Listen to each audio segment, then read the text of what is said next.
तो आज की वीडियो में मैं लेकर आ गई हूँ आपके बीए फर्स्ट ईयर के फर्स्ट सेमेस्टर में जो भी मेरे स्टूडेंट्स मेडिवल हिस्ट्री पढ़ते हैं यानी मध्यकालीन इतिहास पढ़ते हैं, जिसका टाइटल है ancient and early medieval India till 1206 AD.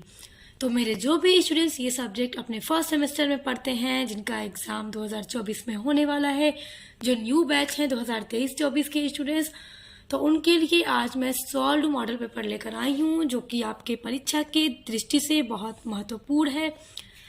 आज के मॉडल पेपर में मैं जितने भी प्रश्न आपको बताने वाली हूँ वो सभी आपकी परीक्षा में आपसे पूछे जा सकते हैं और सभी बहुत महत्वपूर्ण प्रश्न है। तो चलिए वीडियो स्टार्ट करते हैं, कहीं पर स्किप मत कीजिएगा वरना आप अपना बहुत इंपॉर्टेंट क्वेश्चन मिस कर सकते हैं। तो चलिए शुरू करते हैं। आपके पेपर में होता है 3 खंड, खंड अ, ब एंड स। खंड अ होता है अति लघु उत्तरीय प्रश्न, जिसमें आपसे कहा जाता है इस खंड से सभी प्रश्नों के उत्तर दीजिए और प्रत्येक प्रश्न का उत्तर लगभग 50 शब्दों में दीजिए। तो आपको खंड अ में 10 प्रश्न दिए जाएंगे जो अति लघु होंगे और हर एक प्रश्न का उत्तर 50 शब्दों में देना होगा और प्रत्येक का जो नंबर होगा वो 2 होगा, यानी एक प्रश्न पर आपको 2 नंबर दिए जाएंगे। तो अगर आपने ये 10 प्रश्न अच्छे से लिखे तो आपके पूरे 20 नंबर एकदम फिक्स्ड हैं और आपको तो पता ही है कि छोटे छोटे प्रश्नों में हमेशा नंबर पूरे दिए जाते हैं। तो आपका पहला प्रश्न जो है वो है इतिहास की परिभाषा। देखिए, जो आपका सब्जेक्ट होता है ना उसको आप अच्छे से याद करिएगा। जैसे आप हिस्ट्री पढ़ रहे हैं तो हिस्ट्री क्या होता है, इतिहास है क्या चीज। तो देखिए, जो इतिहास है ये 2 शब्दों से मिलकर बना है। अगर हम इसका संधि विच्छेद करें तो इति प्लस हास, ये 2 शब्दों से मिलकर बना है। इति मतलब होता है अतीत, यानी जो गुजर चुका हो, जो पास्ट में गया, और हास का मतलब होता है कहानी या घटना। तो इतिहास का मतलब होता है अतीत की घटना, यानी इतिहास में हम पास्ट में, अतीत में हुई सभी घटनाओं का अध्ययन करते हैं, उनके बारे में जानकारी प्राप्त करते हैं, तो वो हमारा इतिहास होता है। तो इसी तरह से आपको छोटा छोटा प्रश्न लिखना होगा क्योंकि इस पर आपको 2 ही नंबर मिलेंगे। अगला आपका है कलिंग युद्ध। देखिए, कलिंग युद्ध के बारे में पूछ देगा तो बस आपसे वेरी शॉर्ट में इसी तरह लिख देगा कलिंग युद्ध। तो आप इस पे क्या लिखेंगे कि ये क्यों लड़ा गया या फिर किसके बीच लड़ा गया। तो देखिए, जो मौर्य सम्राट अशोक थे उनके बीच और कलिंग के राजा के बीच में 261 ईसा पूर्व में कलिंग का युद्ध लड़ा गया था और मौर्य साम्राज्य के जो प्रथम सम्राट और अशोक महान के दादा जो थे चंद्रगुप्त मौर्य का राज्य विस्तार के समय कलिंग पर हमला किया था, लेकिन उन्हें सफलता नहीं मिली थी। इसी वजह से फिर अशोक ने भी इन पर हमला किया और कलिंग को जीता भी। तो आपको इसी तरह से इसका उत्तर लिखना होगा। याद रखिएगा 261 ईसा पूर्व में ये युद्ध लड़ा गया था। अगला आपका प्रश्न है कौटिल्य। देखिए, वेरी शॉर्ट में ना बस इसी तरह से नाम दे देगा, अब आपको लिखना होगा। तो आपको कौटिल्य के ऊपर बस थोड़ा सा लिख देना होगा 50 शब्दों में कि कौटिल्य कौन थे। तो देखिए, जो कौटिल्य थे उनका एक अदर नाम भी था चाणक्य। तो आप इसी तरह से लिखिएगा कि कौटिल्य को चाणक्य के नाम से भी जानते हैं और ये विष्णुगुप्त के नाम से भी विख्यात है, यानी कि कौटिल्य को विष्णुगुप्त के नाम से भी जाना जाता है। और इनका जो जन्म था वो एक ब्राह्मण परिवार में हुआ था और उन्होंने अपनी जो शिक्षा थी तक्षशिला से प्रारंभ की थी, जो अब पाकिस्तान में आता है। और मौर्य साम्राज्य के जो पहले संस्थापक थे चंद्रगुप्त मौर्य थे, उनके शासनकाल में ये प्रधानमंत्री थे। तो इसी तरह से आपको इसका उत्तर लिखना होगा। अगला आपका महत्वपूर्ण प्रश्न है कालिदास। तो कालिदास कौन थे। तो देखिए, 1वीं शताब्दी ईसा पूर्व के संस्कृत भाषा के ये बहुत ही महान कवि और नाटककार थे और कालिदास ने भारत की पौराणिक कथाओं और दर्शन को आधार बनाकर रचनाएं भी की थी। तो इसी तरह से स्टूडेंट्स इसका उत्तर लिखिएगा। आपको इसीलिए थोड़ा थोड़ा बता रही हूँ ताकि इसी तरह से प्रश्नों के उत्तर एग्जाम में लिखिएगा, क्योंकि प्रश्न बहुत महत्वपूर्ण है आपके। देखिए, अगला प्रश्न देखिए, ये भी बड़ा महत्वपूर्ण है कि पूरा पाषाण काल के मानव का भोजन। तो इससे आप समझ जाइएगा, प्रश्न ऐसे दे दे कि आपको लिखना है कि पूरा पाषाण काल के मानव का भोजन कैसा था? तो देखिए, जैसा कि पूरा पाषाण काल जो था वो अभी, पाषाण काल का मतलब होता है पत्थर का काल, और पूरा पूरा पाषाण काल यानी कि एकदम प्राचीन काल, जिस टाइम के जो मानव थे ये भी नहीं जानते थे कि भोजन को पकाकर उन पे मसाले लगाकर भूनकर खाया जाता है। तो वो इसी तरह से कच्चे मांस शिकार करके खा जाते थे, और जो पत्तियां वगैरह फल होते थे उनको खाया करते थे। फिर देखिए, आग की खोज भी पूरा पाषाण काल में ही हुई थी बाद में चलकर। तब जाकर इन मानव को पता चला कि आग, जैसे पत्थर इन्होंने रगड़ा तो आग जली, तो फिर तब से इन्होंने भोजन को भून कर भी खाना शुरू कर दिया। तब इन्हें पता चला कि हाँ, पका हुआ भोजन खाने से खाना जल्दी भी पच जाता है पेट में जाकर, और टेस्टी भी लगता है।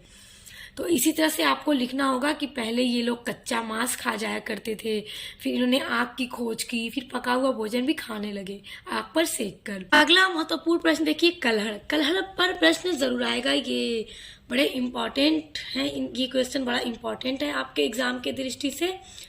तो देखिए, कलहड़ जो थे एक सुसंस्कृत शिक्षित कश्मीरी ब्राह्मण कवि थे, और इनका ना राज परिवारों के साथ अच्छा संबंध भी था, और ये कश्मीर के निवासी थे, और ये संस्कृत के बहुत ही श्रेष्ठ ऐतिहासिक महाकाव्यकार माने भी जाते हैं।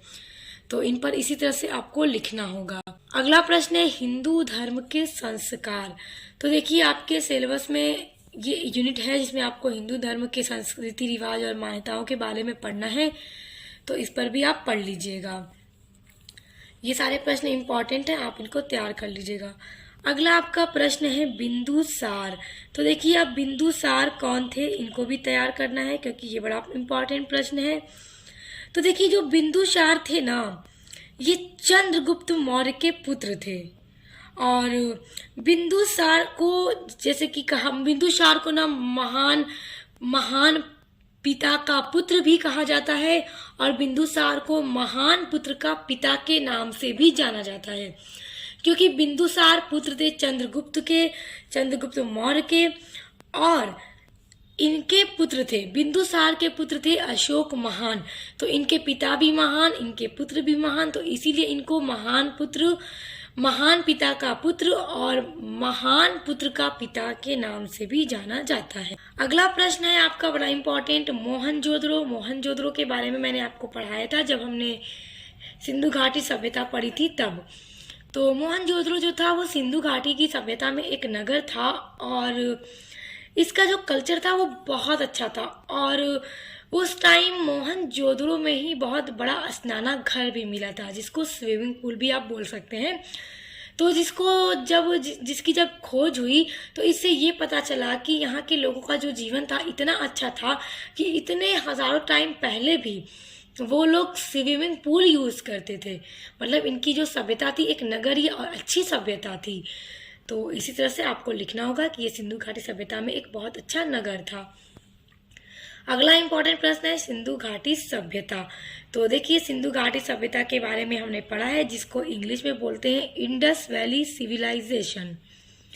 और देखिए, जो भारत का इतिहास है वो सिंधु घाटी सभ्यता से ही शुरू होता है, और सिंधु घाटी सभ्यता को हम हड़प्पा सभ्यता के नाम से भी जानते हैं।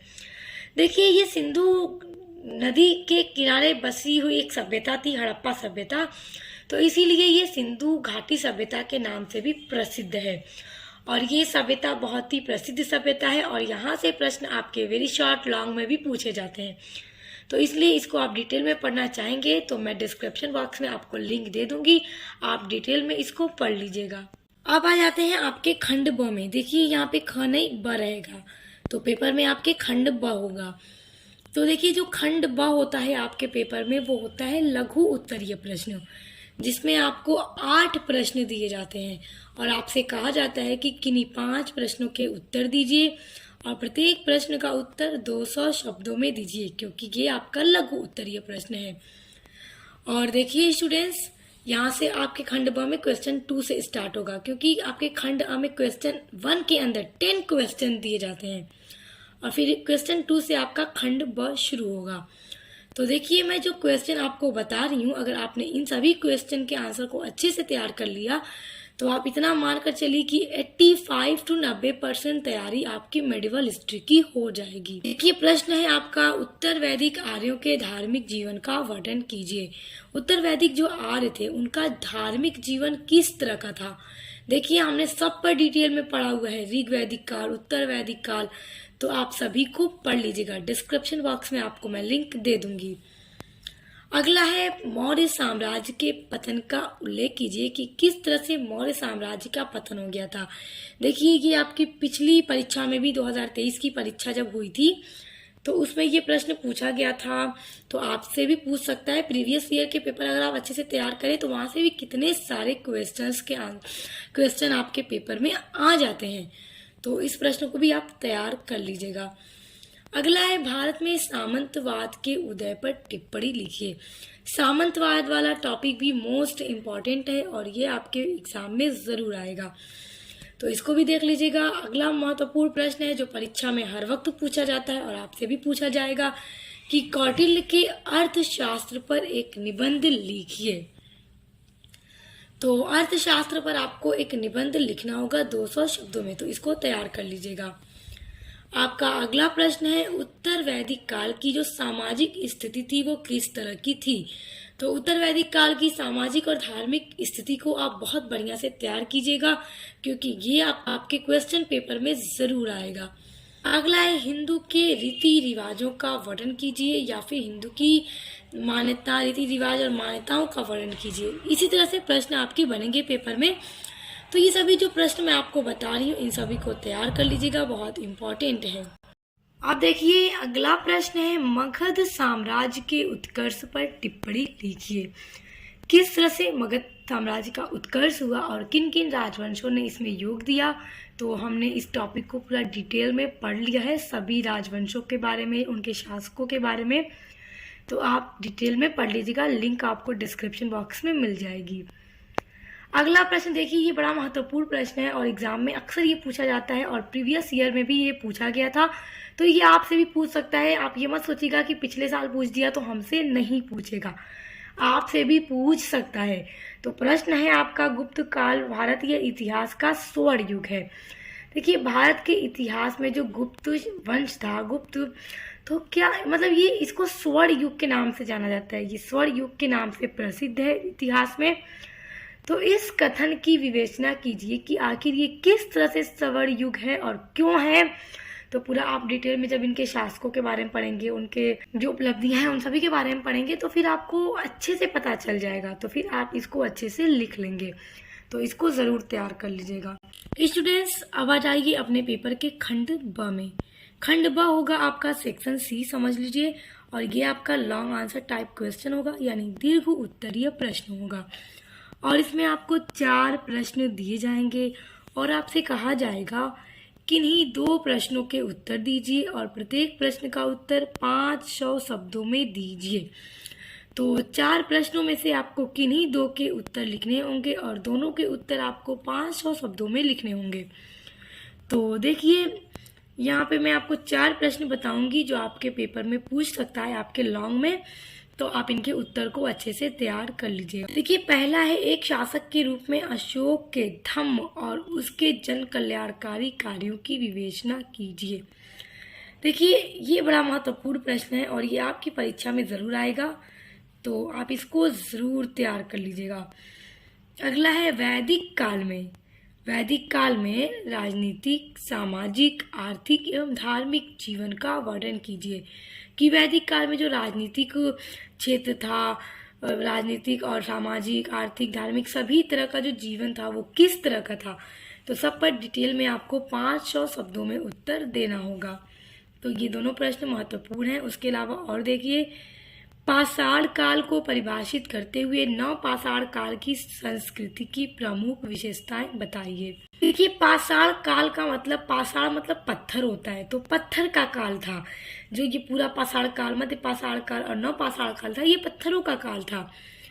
तो हमने इन पर भी पूरा डिस्कस किया हुआ है, पूरा पाषाण काल, मध्य पाषाण काल और नवपाषाण काल में, तो आप उनको पढ़ लीजिएगा। डिस्क्रिप्शन बॉक्स में लिंक दे दूंगी, तो आप तैयार कर लीजिएगा कि नवपाषाण काल की संस्कृति कैसी थी अच्छे से तैयार कर लीजिएगा। कभी कभी इनके हथियारों पर भी आ जाता है प्रश्न कि नौपाषाण काल के हथियार कैसे थे, पूरा पाषाण काल के कैसे थे। तो सब कुछ मैंने डिटेल में करा दिया हुआ है आपका, तो आप पूरा पढ़ लीजिएगा। अगला प्रश्न है, एक शासक के रूप में हर्षवर्धन का मूल्यांकन कीजिए। देखिए, एक शासक के रूप में हर्षवर्धन जो था वो किस तरह का था, तो इनका पूरा मूल्यांकन करना होगा, मतलब पूरा लिखना होगा डिटेल में इसके बारे में। तो 500 शब्दों में आपको देना होगा उत्तर प्रत्येक प्रश्न का। 2 ही प्रश्न लिखने होंगे। अच्छा ऑप्शन है आपके पास सेक्शन बी एंड सी दोनों में। तो इसमें आपको ना एक प्रश्न करने पर 10 नंबर दिए जाएंगे, तो 2 प्रश्न के 20 नंबर। तो अच्छे से इन चारों प्रश्न के उत्तर तैयार अगर आपने कर लिए तो सेक्शन सी भी तैयार हो जाएगा। तो आपके मॉडल पेपर में आज जितने भी प्रश्न बताएं उन सभी के उत्तर तैयार कर लीजिए, और डिस्क्रिप्शन बॉक्स में मैं आपको लिंक दे रही हूँ, वहाँ पर विजिट कीजिए। आपके सभी यूनिट्स जो कराए हुए हैं मैंने आपको वहाँ पर मिलेगी, और जल्दी मैं आपकी और भी यूनिट्स जो है बची हुई उनको कंप्लीट करा दूंगी, ताकि आप अच्छे से एग्जाम की तैयारी कर सकें।